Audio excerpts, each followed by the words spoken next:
Where the Grizz are at right now, should we resign ourselves to the fact that this team is just terrible, or is it being terribly coached?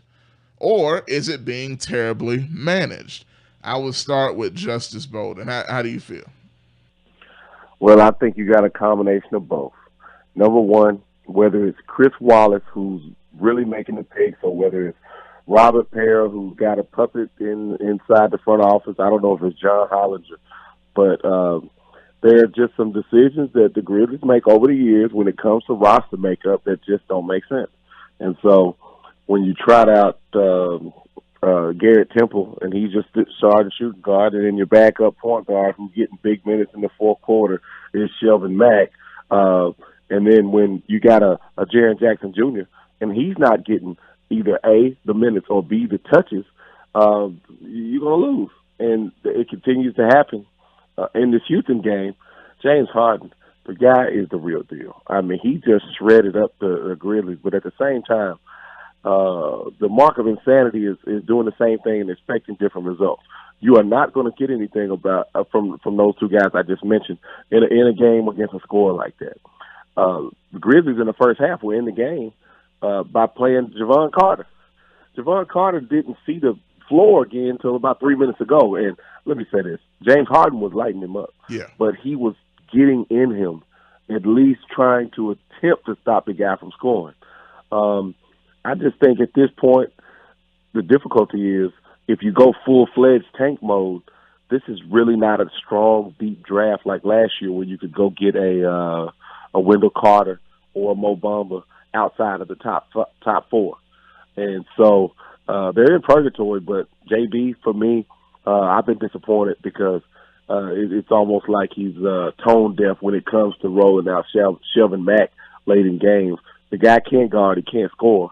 And so even against Miami, he's got the ball in his hands with, 20, 30 seconds left in the game. He's not even supposed to be on the floor. Yeah. And so that, for me, is frustrating. The fact that Jaren Jackson has a size advantage against Houston, no Clint Capella, and he's not getting the ball every time down the floor. Every time down the floor, I'm throwing the ball to Jaren Jackson on the box, and I'm getting a bucket because Marc Gasol, either he's dogging it or he doesn't want it, but they need to ship him too. And so this is basketball, and to allow guys to dog it, like what we see from Marc Gasol, that's got to stop. I mean, hey, he's at the end of his career. Send him somewhere where he can go win, go get a pick for him, and stop making deals for guys like Jeff Green and giving up first-round picks. And here we are now. The Grizzlies are looking at possibly losing the draft pick in a time where they need one. Yeah, and it is pathetic when you look at it because, look, I know Houston's hot and all this stuff and everything. People are like, oh, you got to look at – look, I don't care about any of that, really.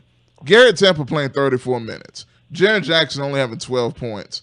When you look at the mismatch, and you detailed it perfectly, P.J. Tucker, Daniel House, Gary Clark. I mean, those are the big men. Nene, only played 14 minutes. Those are the big men that essentially were playing for Houston. And Jaren, every time, the few times he got the ball, as I know Brevin Knight would point out extensively. That's who I want to coach the team. Why don't they hire Brevin Knight? I always thought Brevin Knight has been saying what the Grizzlies need to do for years. Every game you watch it, Brevin Knight breaks it down. Yeah. Just to a T. Him and Elliot Perry. Yeah. Man, put these guys on the staff, and then we're going to really find out if there's some puppets in the front office that's running this thing, and the coaches don't have any power. Because that's what it seems like. Because I just don't understand when it comes to the rotations. And I don't want to be critical of JB, especially in his first year. He's earned the right to get an opportunity to coach at this level. But when I see something and it's just glaring over and over, I can't continue to ignore it. No, and the Shelvin Mack thing is frustrating. The fact that Javon Carter, who was a draft pick, is essentially better than him already, and he's not getting the minutes, and then your team is getting killed. That has got to be just mine. I don't know what the players are thinking, but Shelvin Mack, man, they should have cut him weeks ago and just figured out, hey, we'll go with Javon Carter and just be a team, struggling. A young team that goes through some of the growing pains. Justin Holiday just got traded for and is just basically running around aimlessly, not knowing what he's supposed Holiday to do. was just about leading the league in corner three-pointers. Yeah. And he doesn't shoot corner threes because we don't put him in that position. He's not going to create and do those things. Out of the three Holiday brothers, he's the one that just plays defense. He's not a point guard. So he's just really a 3-and-D guy. Put him in the corner, catch and shoot, that's it.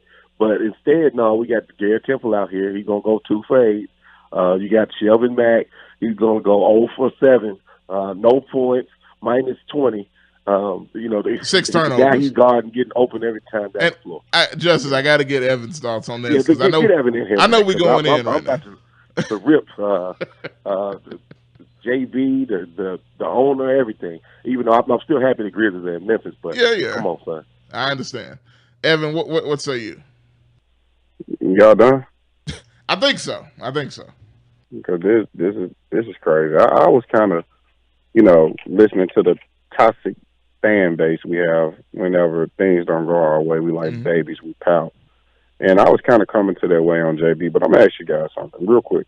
How many minutes y'all think Jaren Jackson should get a night? Don't say 48 because that's not reasonable, and he'll foul out in 20. But how many minutes do you think Jaren Jackson should get average a night? Both of you guys real quick. Every night. Justice, what do you say?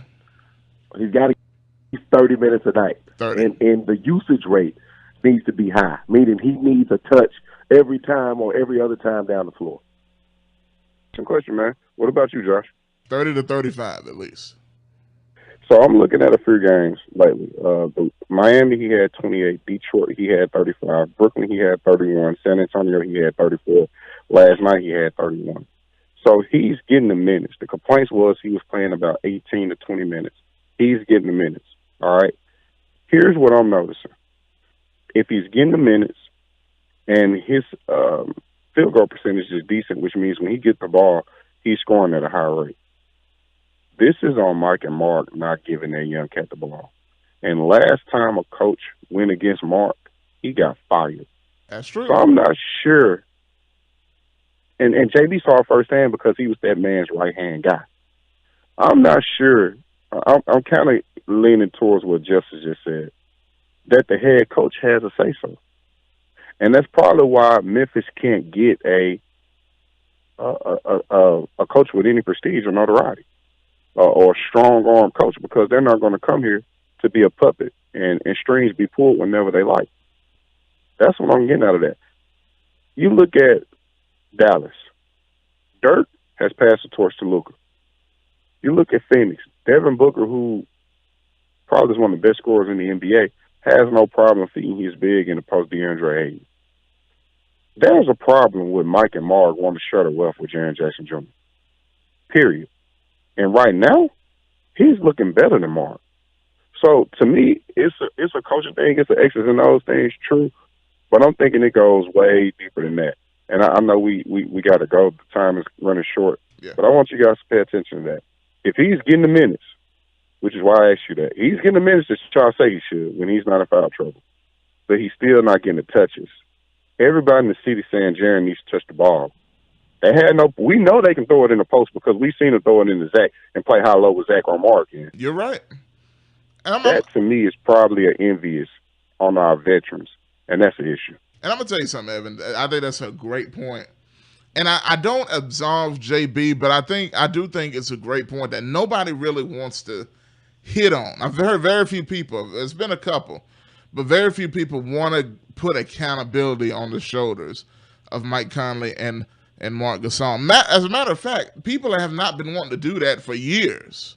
I mean, they've been good for years, but there's still been times where they haven't been consistent enough, where the load is theirs now. Ever since TA and Zach began to get to the point where the torch was being passed to them, they didn't want the torch.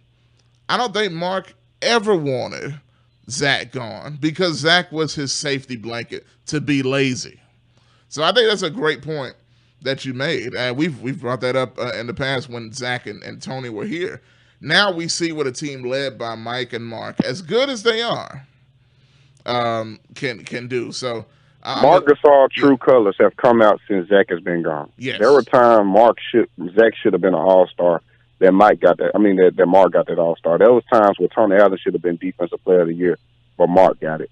Since Zach has been gone, Marc Gasol has shown his true colors. I'm gonna leave it at that. Yeah, definitely. Justice, last comment on that. Mike Conley for his first point. Mike Conley is the first point guard who doesn't distribute. So he's not looking for Jaren Jackson anyway. He's trying to average 20, 21 a game and be on a bad team. If you're Mike Conley, why haven't you gone out and got 10 assists a night? Or on the flip side with Marc Gasol, he's just dogging it. Like I said, I mentioned it last year. We should have traded him last year. We should have traded him this year. They're just going to ride it out and just be bad with Marc Gasol. I don't. It doesn't make any sense. Move the guy. He's not playing hard. I'm done with it. I get you, man. I definitely feel the frustration. I think that's what a lot of Grizz fans are feeling, and we need to just push it out there, man.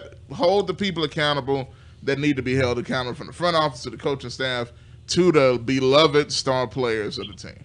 Yes, look, indeed. You can't chase an all-star if you're on a bad team. So Mike Conley, you won't be an all-star if you're on a bad team. The team is horrible. You got to get Jaren Jackson the ball if you're going to win. And they're not doing it, they're not going to win.